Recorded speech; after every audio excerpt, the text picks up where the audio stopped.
Richmond is a community blessed with an abundance of historic churches.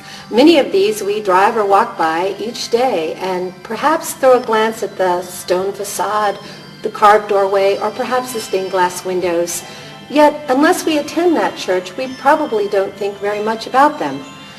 Still, churches are a significant part of our culture and the fabric of our communities and our earliest memories growing up in America. How many of us can recall the first painting scene of a small village, the scattered cottages in the mist, and in the midst of that, a church with a steeple? And we know beyond any doubt that it is in fact a steeple because there's the door and here's the steeple. And if there is a steeple, then there's a good chance there was a bell.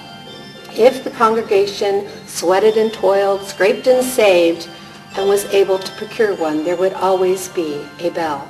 The sound of bells evoke very special emotional responses in all of us. And yet, what do we really know about bells? Join us as we celebrate this most wonderful time of the year and capture and explore the historic bells of Richmond.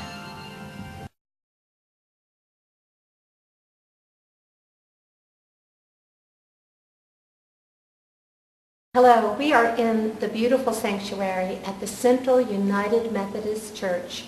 And in just a moment, we're going to take you into the bell tower to take a look at their bell. Look at this one. We are at the Central Methodist Church on East Main Street. And I think we have found one of the oldest bells in town. Well, that's probably real close. That's a G.W. Coffin bell made by the Buckeye Bell Works in Cincinnati, Ohio. It was cast in 1853. Coffin made the most ornate bells of anybody. And this bell is just covered with cherubs and all kinds of decorations. But I don't think this is the first church that this bell was hung in. Well, that's for sure. This, since it was made in 1853 and this building wasn't built until the 50s, I did find an article in the paper about if it's from 1960 when they put it in here, and even in 1960 it was 107 years old. Wow. So that definitely corresponds with the 1853. Now I'm going to assume, I wasn't able to find anything that talked about when they first put it up, but I'm going to assume that it was in the Pearl Street Methodist Church because that was built in 1853 also. So that makes sense. Yeah, the article, the 1960 article says that it came here from the First Methodist Episcopal Church, which was also on Main Street. I'm picturing here. Excellent. So Now that church isn't there any longer, that's right? been torn down. Okay. So somewhere along the way, it came from the Pearl Street Church to the First Methodist Episcopal Church, and then came here after that in 1960. And this is a Buckeye bell, and we have a couple of these that have been manufactured here in the community. Is that because it's from Cincinnati area? My guess would be the large German population, Cincinnati. They all come through Cincinnati, come to Richmond. It's all there. The amazing thing is, after the 157 years, Yes. Yeah. it still rings. Oh yeah. Are you ready? You're Are you ready? going to do this? Yeah. Okay. Okay, let's hear what this one sounds like.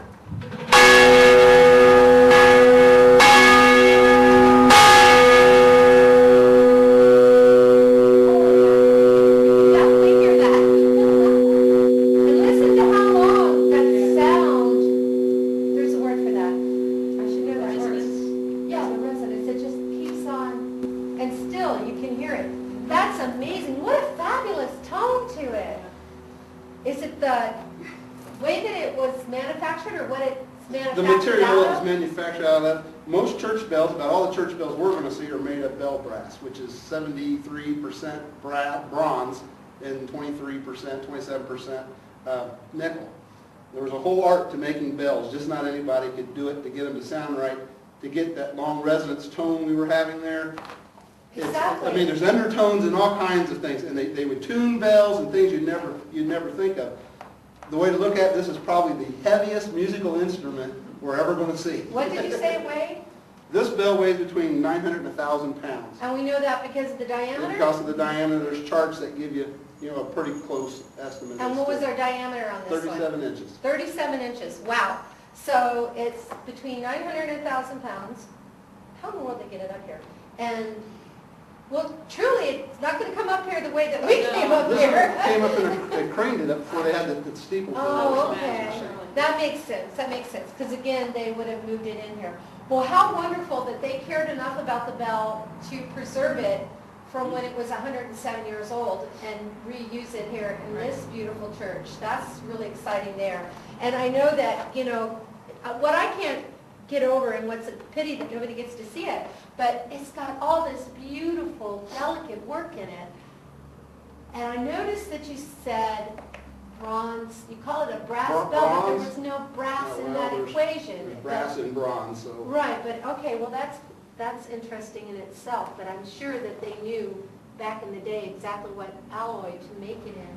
And then you have all the little people along the edge of it, and there's some obvious, you know, yeah, some pitting and wear and tear, and probably the acid from the bird droppings, actually. You know? But even the yoke has got decorations on it. Yeah, really. It's pretty nice.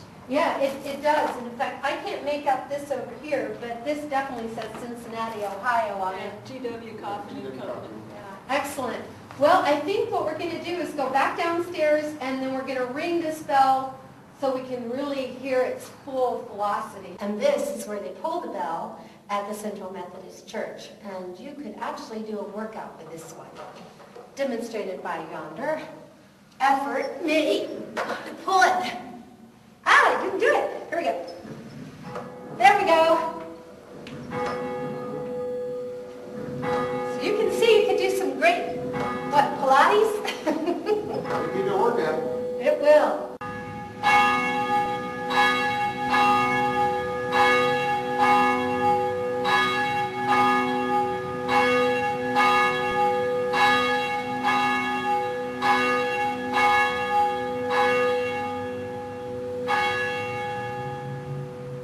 Great sound, though, to this bell.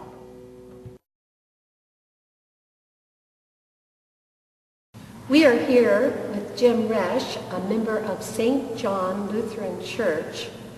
This building is fantastic, and I have to tell you that you just told us, the three of us, that this building was designed by John Hassecoster, but not only was it designed by John Hassecoster, one of Richmond's, you know, very important architects, this is also where he attended. And we've asked you if you would be so kind to show us the beautiful altar. I will be happy to. That's fabulous.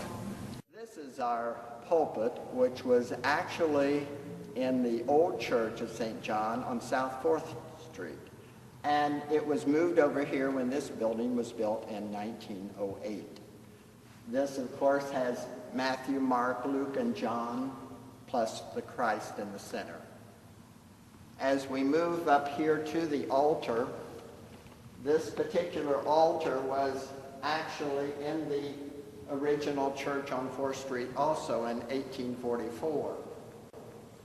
This was moved to this particular building in 1908, but it was too small for this building.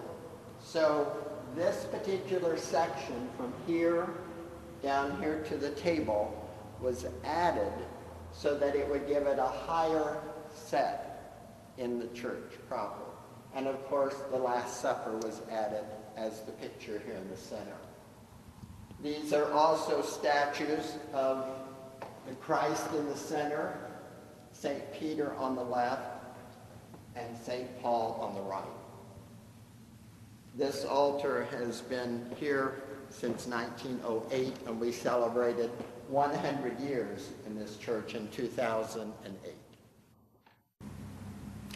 We're here in the Belfry with Jim Resch and Pat Wilson. And Pat is a very special visitor on our show today because she is the first woman who ever rang the bells here at St. John Lutheran Church. That is correct, and we're very proud of Pat. And the bells here at St. John, we have two bells. One, which was cast in 1888 in Cincinnati and was in our old church. In 1908, it was brought here to the new building. And then we also purchased a new bell in 1906. and the 2 bells are in the belfry now. So Pat is our bell ringer, and she also tolls the bell. When you toll the bell, you have a hammer that hits the inside of the bell that makes it really sound like a tolling. And we use this during our funerals, during certain prayers, and during special events. Okay, Pat, would you show us the tolling of the 2 bells first, and then we'll do the ringing? Okay. Okay, so this is the larger one? Yes, this is the larger one. Okay. This is the one I normally toll during the Lord's Prayer. All And, right. it works better if you kind of pull the cord out away from the wall and pull it away like that. That's the secret. That's right. And then this is, That's the smaller The bell. smaller that bell. we just found out we could get in working order again. And it's kind of a sweet sounding, compared to the other one, it has kind of a sweet sounding. is that the older one? That is the newer one, That's the newer one. It's Okay. and this is the older one. And then with these ropes, you're doing both of the bells at the same time. Okay, have at it. You want to demonstrate?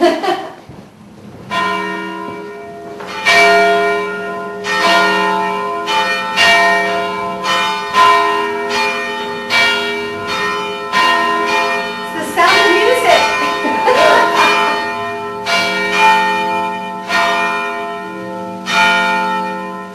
That is so excellent. Very good. Oh, you are much better at that than I am. instructed to only ring it for 30 seconds, but I must admit it cheat a little bit, and I do it for a minute or a minute and a half because I like to. That's right. And I understand you were telling us a story off camera. You were saying that you're also in the choir, and that you would actually have to run up from the choir loft up here to the belfry to toll the bells and then go back down and Something like that. Yeah, so that's why you're nice and trim. Yeah, and That's this good. helps too. I bet it does. That's a workout. Well, so now I guess we're going to go upstairs into the steeple. Let's go up to see the bells. Okay. Jeez. My turn. Well, careful. You will be. Now, I'm solid enough. Here's one that's missing. yes, that one is Got one missing, extra so be big careful. jump there, you gotta. Yeah, I'm good. So the 2 bells that Jim talked about before, this is the newer one, the one that they bought. However, I have to check into it. It's hard to tell what the inscription is. It's either 1806 or 1906 or 1908. There's some, I don't know if it's bird poop or what, but there's something on there that's it's Good chance of it. yeah, but it's definitely it's obscuring whatever that number actually is. But either way, it's definitely something that would have been bought when they were building this church or when they just moved into this church. So this is the newer one. This is the older one here. And what was the date on that? 1881? Did you say? 1883. 1883. Okay, This that one- definitely would have been over on 4th Street. And about This- what size bell is this, you guys? This one's got a lip diameter of 44 inches and it weighs approximately 1,800 pounds. It's a Van Dusen and Tiff, which as we went through the other bells, Van Dusen and Tiff bought out Buckeye. It's still marked Buckeye Right, Bell both- Works on it. Both of these are marked Buckeye Bell Bells. Company, yeah. They're both Buckeye bells. The smaller bell's got a 34-inch lip diameter and it weighs about 800 pounds. They're both Buckeye bells. This one's marked Van Dusen and Tiff. That one over there's E.W. Van Dusen before partnerships and everything came in. Yep. They're not quite as ornate as the other Buckeye bells we see because Coffin was out of the business by then. He sold out to Van Dusen and Tiff came in. But they're still made of brass bell, But they're which still is the bronze bells. yeah, that's right, which is the absolute preferred material for the bells. So are we going to ring these bells? Well, let's talk Let's- about the tolling of the bells. Right. Okay. They toll them for funerals. Usually the standard toll is one ring every 10 seconds. So this is There's a hammer that comes up and hits it. They don't swing to toll. So that's the mechanism right there. This was the hammer that Jim was speaking about, right? Right. Hey Pat, are you within reach of pulling on the bell to toll it? Heavens to Murgatroyd. Wasn't that loud down there? Wonder why. And then the other bell, toll lit, you get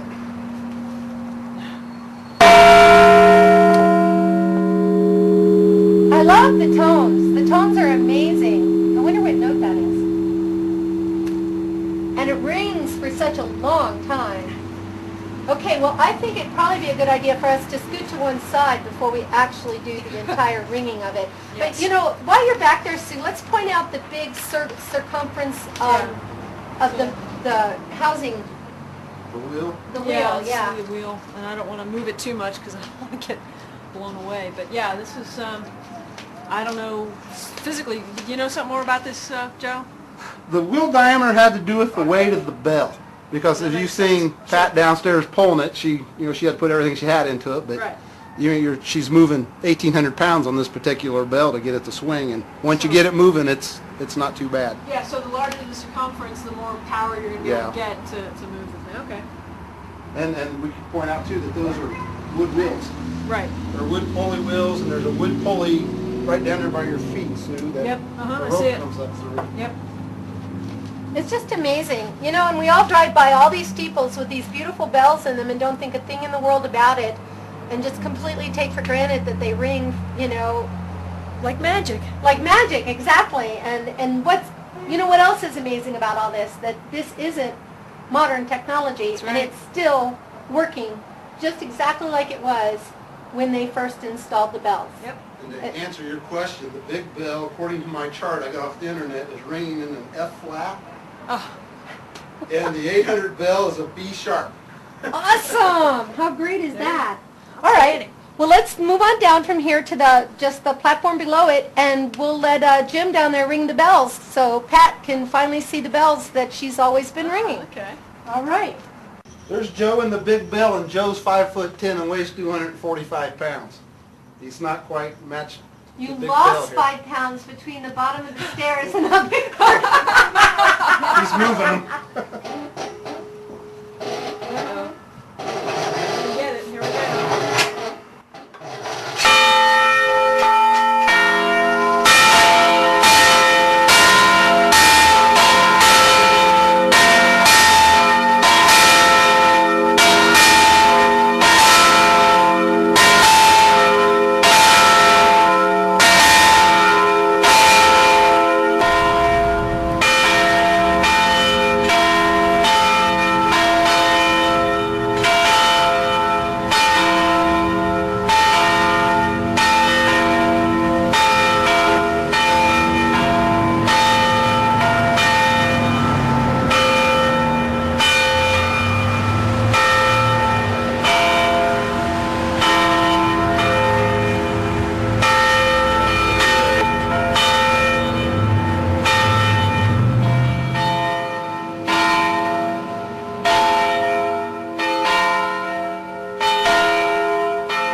We're standing here in the